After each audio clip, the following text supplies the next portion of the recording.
Hello, children. This is Grandma Carla with more of Emily's Runaway Imagination by Beverly Cleary. We are on Chapter 4. Grandpa and the Tin Lizzy. Grandpa's mind was made up. He was going to buy an automobile. Yes, Grandpa said times were changing. Horse and buggy days were at an end. He wanted to keep up with the times, and so he was going to buy a Ford, a Model T Ford. Emily thought this was terribly exciting, Grandpa keeping up with the times in a new automobile. She had always thought Grandpa was a pretty old-fashioned guy, even if he did not wear a beard.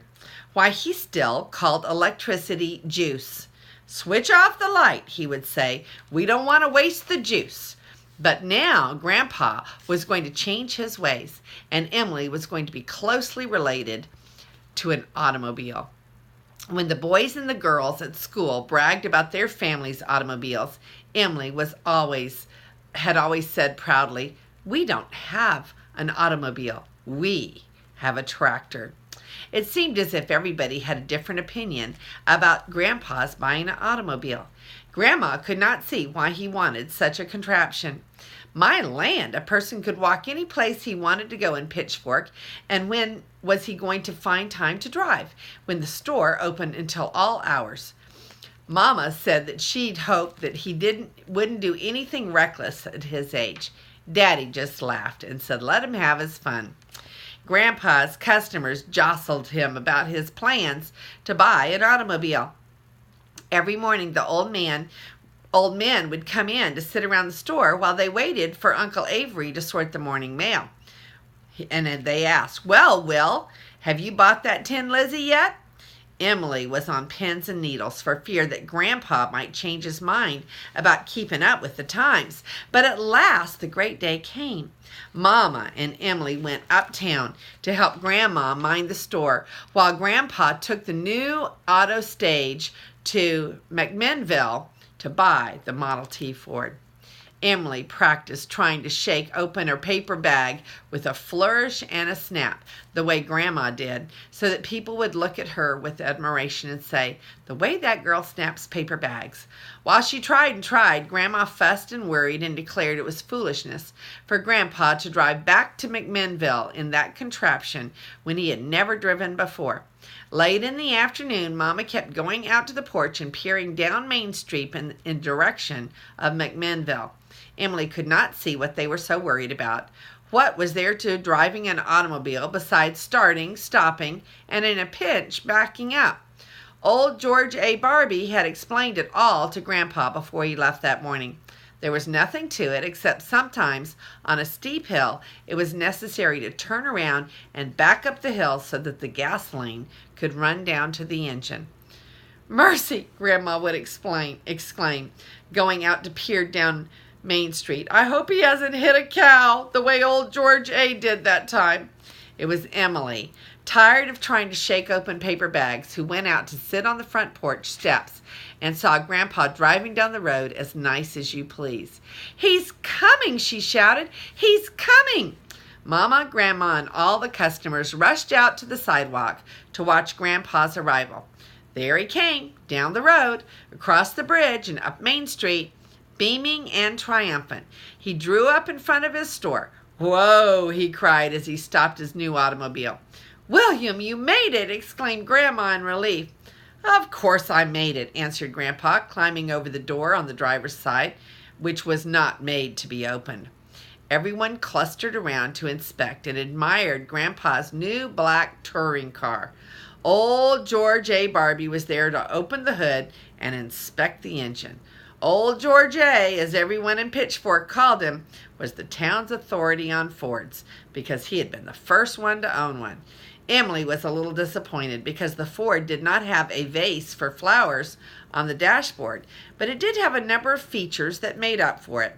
The little brass radiator ornament and the red, white, and blue cans for extra water, gas, and oil that were mounted on the running board. Because Emily was related to the car, she felt free to climb into the front seat and bounce up and down on the black leather cushion. "Come along," Emily said, "Mama. It's time to go home and fix supper." "Mama," protested Emily, I want to go for a ride." "Not today," said Mama firmly. "Come along. I'll drive you home," offered Grandma. "No, thank you," answered Mama. "There are too many customers for Mother to handle alone. Come along, Emily." Bitterly disappointed, Emily climbed out of the car. "But Mama," protested Emily as she turned off the cement sidewalk onto the boardwalk, "I've been waiting all day to ride in Grandpa's Model T." "Now, Emily," said Mama firmly, "you are not to set foot in that automobile for a good long time. I just don't trust your grandfather's driving." "Mama!" wailed Emily. And so, as the days went by, Emily's mother made up excuses to keep Emily out of her grandfather's automobile, and Emily watched wistfully as he rattled around town, keeping up with the times. Grandpa was not the only person keeping up with the times. The Ladies' Civic Club had found space for a library in a corner of the commercial club rooms upstairs over the Pitchfork State Bank.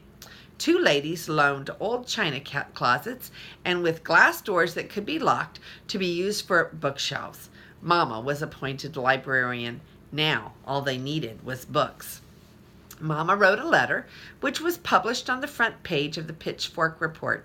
She asked anyone who had a book to give the library to leave it in a box in Grandpa's store. She also asked anybody to subscribe to the county gentleman at $1 a year to telephone her. If the library could get 5 subscriptions, it would receive 5 new books absolutely free. The 75 books loaned by the state library would arrive any day now. Then one Sunday, when the store was closed and no one had banged on the door to get Grandpa to open up, Grandpa and Grandma drove over to the farm in the new Ford. Grandma was wearing her new serge suit and her best hat. She had a resigned, do-or-die look on her gentle face. "Come on," said Grandpa. "We've come to take the whole family for a ride." "Good," said Daddy. "I've been itching to go for a ride." This time there was no way out for Mama. Emily and her mama and her father climbed into the back seat. Grandpa got out and cranked the car, and he cranked it and he cranked it. Finally, the engine started with a noise of machinery sneezing, and the automobile began to shimmy. Grandpa ran around and climbed in fast, and off they drove, trailing 2 brown veils of dust behind them. Fong Kwok, who was out tending his vegetable garden, shouted and waved. Grandpa honked his horn in reply. "Ooga! Ooga! Mercy!" exclaimed Grandma as Grandpa whizzed around the corner onto Main Street. "Ooga! Ooga!" Grandpa honked at a boy on a bicycle. Mama looked nervous. Daddy beamed. Emily waved to everyone she saw. What a ride they had. Down Main Street, past the school, down an unpaved road trailing dust and scattering chicken, up Depot Road, around to Main Street, back up the road to the farm. They had not had a single accident. They had not hit a cow or even a chicken. "Say, Emily," said Grandpa before he and Grandma drove off, "how would you like to drive out to the old Skinner place with me in the morning?" The old Skinner place was a piece of land which Grandpa owned and which was farmed for him by a nearby farmer. Several people had owned it since the Skinners had sold it back around 1890. But in Pitchfork, land was almost always called after the name of the pioneer who had taken up the donation land claim. "Oh, Grandpa, I would love to," answered Emily quickly. Mama hesitated before she said, "Mrs. Scott phoned to say that she had some books to give to the library, but no way to get into town. Perhaps you could stop at the Scott place and pick them up." It was all right. At last Emily was free to ride in Grandpa's Ford and keep up with the times, too. The next morning, bright and early, Grandpa drove up to the farm for Emily, who was waiting for him at the gate out by the catalpa tree. This was going to be even better than Emily had hoped, because Grandpa had put down the stop of his car. Mama still looked worried, came out of the porch to wave goodbye. Unfortunately, Emily and Grandpa had to pass old George A. Barbie's house on the way out of town. When the old gentleman heard them approaching, he crawled out from under his own Model T Ford and hailed them. Naturally, Grandpa had to stop, although he did not turn off the engine. Old George A. came over and leaned against Grandpa's automobile. Emily could see that he had settled down for a good long talk about the insides of Fords.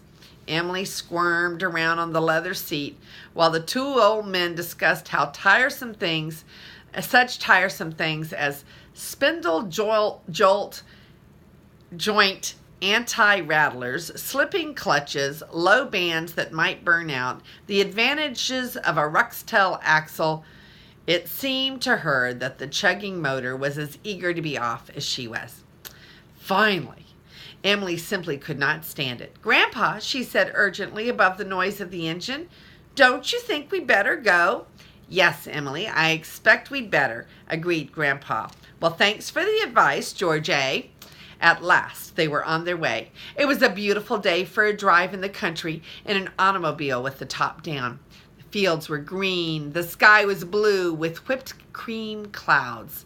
Wild roses and Queen Anne's lace bloomed along the fences. Blackbirds glistened in the sun. If Grandpa's automobile had not been making so much noise, they could have heard the meadowlarks. The road was good and bumpy, and Emily enjoyed every bump they hit. "Can you go faster, Grandpa?" she asked. Grandpa pulled down the gas lever on the steering wheel. The Ford leaped ahead.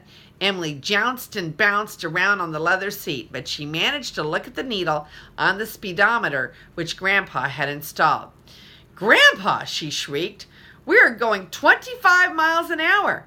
The joy and the wonder of it, tearing along at 25 miles an hour. They stopped under the old maple in front of the Scott place while Mrs. Scott ran out with their books for the library. Emily was much disappointed, although she was careful not to let Mrs. Scott, a tired, wispy little woman, know it. There were only 3 books, all of them very old, with yellowed paper and fine print, Kenilworth, and 2 books of sermons. No Black Beauty. Emily thanked her. It was nice of her to give her books, the only books she had. Farther out in the country, the wagon road to the old Skinner place wound through several farms, and at each farm Grandpa had to stop and climb out over the door. He opened the gate, climbed back into his Ford, drove through, got out, and closed the gate, climbed back in, and drove on to the next gate. The first section of the road led them through a barnyard, where Grandpa had to swerve to avoid some chickens and a calf. Finally, they reached the old Skinner place. How quiet it was with the engine of Grandpa's car turned off. Grandpa climbed out to examine his alfalfa crop, while Emily picked a bouquet of wild columbine growing along the fence to take home to Mama. "Come on, Emily," Grandpa called at last. "Time to go. I don't want to leave your grandmother alone with the store all morning." Emily started to climb up on the running board with her bouquet of columbine when she heard a sound. At first, she thought it was a tractor, but then she realized it was not. It was an airplane. "Look, Grandpa," she cried, pointing. "An airplane!" "By George, you're right," exclaimed Grandpa, shading his eyes with his hand. "Grandpa, I see the aviator," cried Emily ecstatically, and she could. She could see his brown leather jacket and helmet and even his goggles. What an exciting morning this was! She waved frantically. The man in the airplane waved to her over the side of the cockpit. It was almost too much to bear. She had been waved at by an aviator. "Grandpa, he waved!" Emily could hardly believe it. She stood watching until the airplane disappeared in the distance. Then she climbed into the Ford and slammed the door. The things that she had to tell Mama. Emily and her grandfather were not even near the first gate when Grandpa began to work the clutch pedal up and down. It seemed lifeless under his foot. "Grandpa," Emily was alarmed. Great Scott! Grandpa was alarmed too. Now what the Sam Hill was it old George A. said to do in a case like this? He pumped the clutch once more before it came to him. He said, "If this ever happened, I'd better not stop, because I couldn't get it started again unless I was on a hill." "Then don't stop," begged Emily. Right here, all of the hills were in the distance, where they could do no good. "We're coming to the gate," yelled Grandpa. "You can't stop," shouted Emily. The gate seemed to be flying toward her. "Grandpa, don't stop." "I've got to," yelled Grandpa. "No," shrieked Emily, "we'll never get home." My goodness, if she didn't get home, Mama would worry and she would never get to go for a ride again. Just when Emily thought they were going to crash into the gate, Grandpa turned aside and his automobile went bounding along in his alfalfa crop. Grandpa drove around and around in a circle. "It's no use, Emily," he said. "I'll have to stop. There's nothing else to do. We can hike to the nearest farm and get a farmer with a team to tow us back to town." "No, wait, Grandpa," begged Emily. "Be towed back to town behind old-fashioned horses? I should say not. Grandpa and his wonderful new automobile would be the laughingstock of Pitchfork. Besides, it would take all morning or longer, and Emily was so very anxious not to worry Mama. "If you drive real slow," she suggested, "I could jump out and open the gate." "Emily, you might get hurt," protested Grandpa. "No, I won't," Emily assured him. "I'll be careful." "I guess I could see how slow I can drive." Grandpa sounded dubious, but he was not eager to be towed back by horses either. He was proud of his Ford, and he wanted to ride back in style. They slowed down until they were bouncing gently over the ruts. Emily held her breath for fear the engine might stop altogether, and there they would be in the middle of an alfalfa field miles from nowhere. "You're sure you can do it?" asked Grandpa. "I'm sure." Emily laid her bouquet of columbines on the seat. She opened the door and looked down. The ground was passing by faster than she had expected. She took a deep breath and jumped. She stumbled and fell, skinning her knee. Never mind. It was half sock weather, and her knee would heal. "I'm all right," she called out, and while Grandpa speeded up and went on driving in circles through the alfalfa, she ran to the gate, climbed up, and lifted off the ring of wire that secured it to the fence post. She pushed off with one foot, and riding the gate, she swung out across the road. If she had not been so worried, it would have been fun. Swinging on gates was forbidden at home. Grandpa drove through the gate and started going around in circles in the next field. Emily hopped off the gate before the dust had settled and pushed and shoved until it was closed once more. She slipped the circle of wire back in place and ran after the Ford. She had worked fast because this field of wheat did not belong to Grandpa, and the farmer who owned it might not like Grandpa driving around on his crop. Emily was glad it was a field of wheat and not a prune orchard. Grandpa would have had a terrible time if he had had to drive in circles through an orchard. Grandpa slowed down until Emily was afraid the engine would stop. She grabbed the edge of the Ford beside the seat cushion and pulled herself up on the running board, and then she flopped in the seat. Whew! She had made it. "Good work," Emily said Grandpa, and drove in a straight line down the wagon road once more. Emily leaned back and concentrated on catching her breath before the next gate. If she had done it once, she could do it again. She had to or be towed back by horses. At the second gate, Grandpa began to circle once more. Emily opened the door, for an instant glad that Mama could not see her now, and leaped bravely through the air. She stumbled again, but managed not to fall. She must be getting the hang of it. Once more, she slipped off the wire hoop. This gate creaked, and Emily could not ride it. She had to shove. Grandpa straightened out his driving and went through. Emily tried not to breathe dust while she struggled to close the gate, and Grandpa circled through the oats until she could scramble aboard. Phew! That was hard work. Emily hoped that she had enough strength left for the third and the last gate. That gate was in view of some farm buildings. Grandpa circled slowly. Emily took a deep breath and leaped. Yes, she did seem to have the hang of it because she landed on her feet. She ran to the gate, unfastened it, and tried to pull it open. It still would not budge. Desperately, Emily shoved. What if Grandpa ran out of gas while he was circling around? "Can you lift it, Emily?" Grandpa yelled as he drove past. Emily lifted. The gate budged, but that was all. Emily lifted again and managed to get the gate partway open, but not enough for an automobile to pass through. She wondered if it would be too selfish to ask God to help her this one little thing. "Don't stop, Grandpa," she begged. "I'll think of something." An inquisitive calf came bounding across the barnyard to see what was going on. It would be dreadful if he got through the gate. Emily would never be able to catch him in that big field, and Grandpa really would run out of gas while she tried. She put one hand on the gate post and the other on the gate. The calf frolicked over and nuzzled her with a moist nose. "Shoo!" she cried. "Go away!" The farmer came out of the barn with a pitchfork in his hands. "What the Sam Hill is going on here?" he yelled, dropping the pitchfork and running toward Emily. "Don't stop, Grandpa," pleaded Emily, as the calf licked her face with its long, wet tongue. "I'll ask the man to open the gate." "What are you driving around in my oats for?" demanded the farmer. "I can't stop," yelled Grandpa. "I'll never get her started again."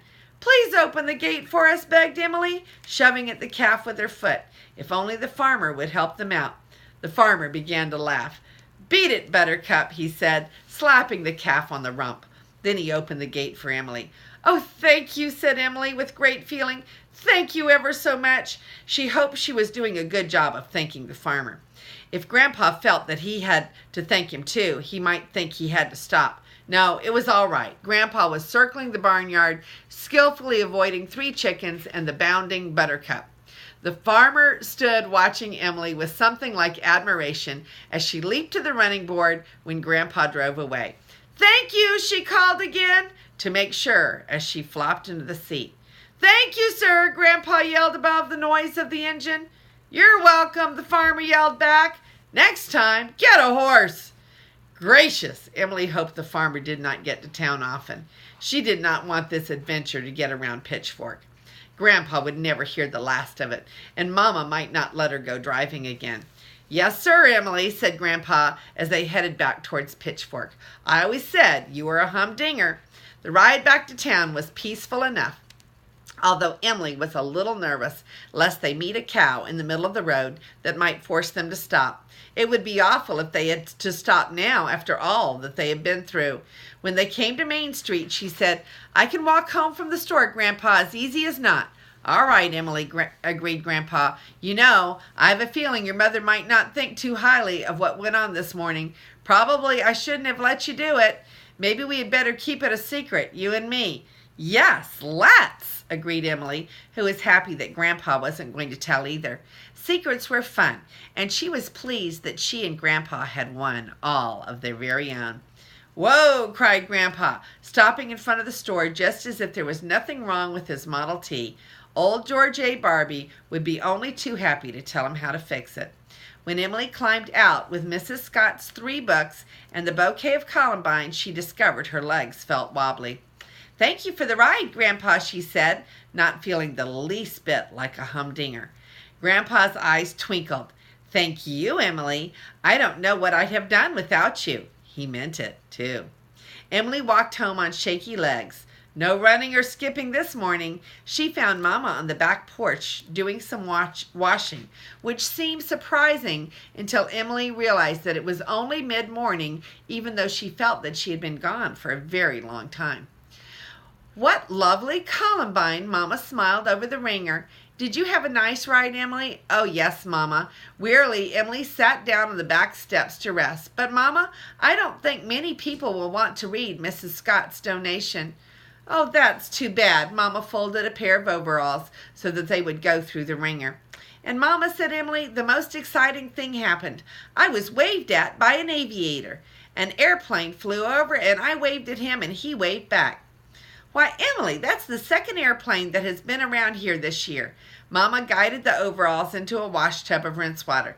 "Just think, it was only about 75 years ago that your pioneer ancestors came here by covered wagon, and now your grandfather is driving his automobile and airplanes are flying over." She fished another pair of overalls from the suds in the washing machine. "Emily, your grandfather is right. Times are changing, and he is right to keep up with them, even at his age." As Emily bent over to examine her skinned knee, she could not help thinking that it had been all she could do to keep up with Grandpa's tin Lizzy. And that is the end of chapter 4. So let's look at our pictures. Here is a picture of the tin Lizzy and the airplane way up in the sky flying over, and Emily waving up at the airplane. Then we have a picture, let me get to it here, of the farmer running out with a pitchfork while Emily is trying to keep the calf from escaping through the gate. They had an adventure, didn't they? And that is the end of chapter 4. And next time we will read chapter 5 of Emily's Runaway Imagination. And this is Grandma Carla, and I love you.